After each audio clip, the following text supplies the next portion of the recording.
Hello, it's me. I was wondering if after all the stages you'd get bored of my intros, but apparently not. So cheers, love that. Welcome to Pro Cycling Manager 2019 for stage numero 5 of the UAE Tour, stage between Alain and the Jebel Hafeet. We are back once again on this the climb that we were on stage number 3. We did well that day with Danny Navarro. Hopefully we'll be able to reiterate that performance today with the same Danny Navarro. We are currently 19th in the GC. Hopefully we can make a push towards the top 15. That'd be rather nice. If you haven't seen the previous episodes though of the UAE Tour, then I highly recommend you to do so. If you're new around here and enjoying my content, then if you don't mind subscribing, that'd be absolutely amazing. Hit the bell to get notified of whenever I upload. And yeah, that's about everything I think I had to say. So without further ado, let's jump in. Let's go to Alain for 161 kilometers of racing today in the Emirati desert. All right, we're on the way 160 kilometers in this stage. Danny Navarro's got a +2. That puts him on 76 mountain. I'm pretty certain. I don't want to I can't really assure it, but I am nearly convinced that we had the exact same race day during the first climb of the Jebel Hafeet 2 days ago. I can't remember exactly where we finished. Let me just take a look. If I go stage 3. Shit, where's stage 3? I cannot see stage 3. Wait. Alcuda cycle track, maybe? Come on, like, thank you. Valverde had won, ahead of Pogacar, Chris Freeman, Oldham Law. We had finished 20th. Okay. Alright. We finished 1 minute 41 behind the rest of the... well, behind Valverde. Alright, well, it's going to be... well, I mean, we're obviously going to fight with Buchmann. I don't really expect us to overtake a lot of these guys. I was going to hope for a push in the top 15, but to be fair, like the competition is much tougher and much better than I am. So I don't really know if it's something feasible for us, but we'll try our best either way. There are some attempts at a breakaway already. We've got Kamil Radek, Sergej Chenetki, Jesper Hansen, Nicolas Conchi, Geoffrey Bouchard, Jose Rada, Stein Steels, and Stefan Rossetto. Peloton isn't really keen on letting them go, as it seems. I feel like someone from Vinizabu will try to make a move. They do have 7 riders in the train, so yeah, we're not going to send anyone. We're going to rest Danny as much as we can and see what we do during the Jebel Hafeet. Right, with 23 kilometers left, I felt like this was a good time to take a look at the breakaway and do a last minute recap of what's been happening prior to the Jebel Hafeet. We have 8 riders ahead of the peloton. Andrea Vendrame and Jay Hindley have a 20-second gap over a group of 6 riders, with Gianluca Brambilla, Nikolai Cherkasov, Giovanni Visconti, Nathaniel Beran, Nathan Haas, and Jaakko Anninen. They have been co-op, so the group now is 1 minute in favor of this breakaway ahead of the peloton. Peloton led by Bahrain, FDG, and UAE, which is rather odd. I could definitely see why FDG is pacing. They have David Gaudu, and he's not even that high in the peloton. But Bahrain, why isn't like Bahrain's leader Wout Poels, and isn't he behind me? He is.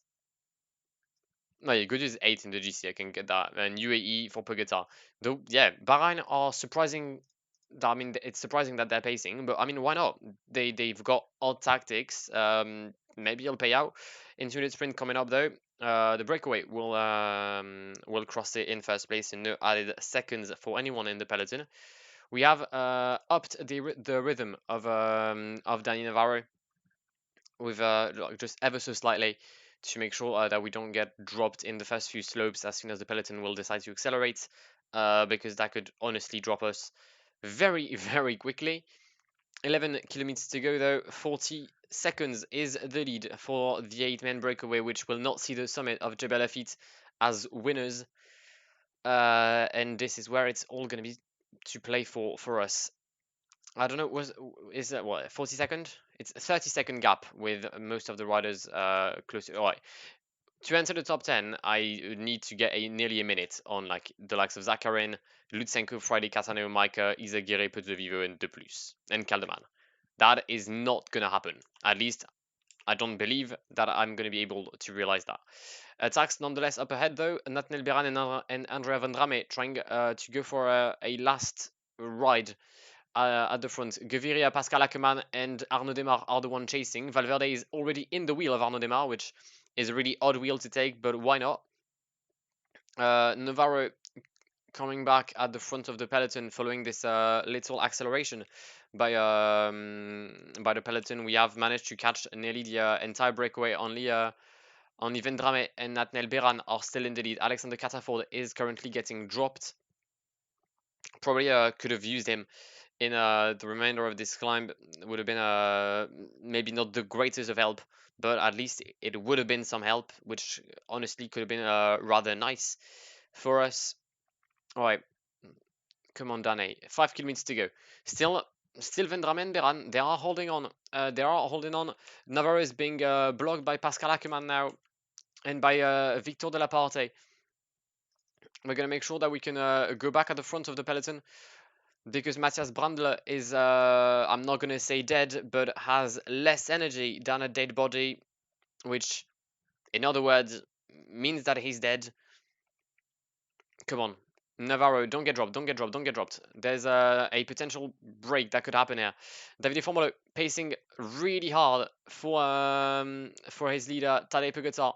Danny Navarro trying to swerve through the traffic. Here's Wilco Kelderman, who's just up the just slightly ahead of us in the GC, I believe. If we could overtake him, that'd be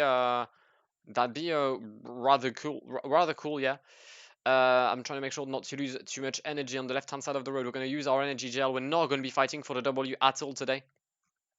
I think the win will be for Pogacar or Valverde. Oh, Tadej. Oh, Tadej. Tadej is not in the greatest of shapes by the looks of it. I'm trying to see where Emmanuel Buchmann is. And he sadly is going to overtake us in the GC. We're going to, we're going to finish in a, honestly, it's going to be an honest position for us. Win for Valverde once again at the Jebel Hafeet. Chris Froome, Buchmann, Pogacar, Yates, Conrad, De Plus, Ciccone, Godu, Formolo, Wout Poels, and ourselves. We're going to finish in what looks like to be 12th position. Okay, decent. The disappointing thing is that Ciccone finishes 8th. Wout Poels finishes ahead of us as well. So does Buchmann. So we're gonna lose 2 positions already. Actually, there might not be 30 seconds with Wout Poels. We're gonna definitely lose a position on Giulio Ciccone.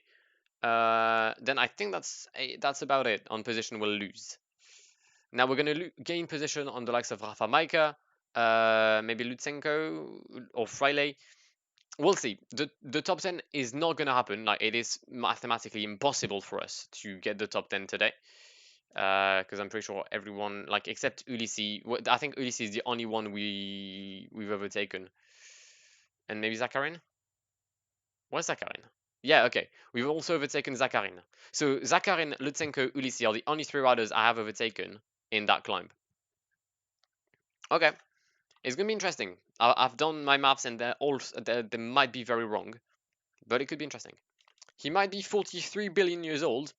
He's still doing good. He's still doing good. The good old Alejandro Valverde, winning today at the top of the Jebel Hafeet for the second time in 2 days. So well done well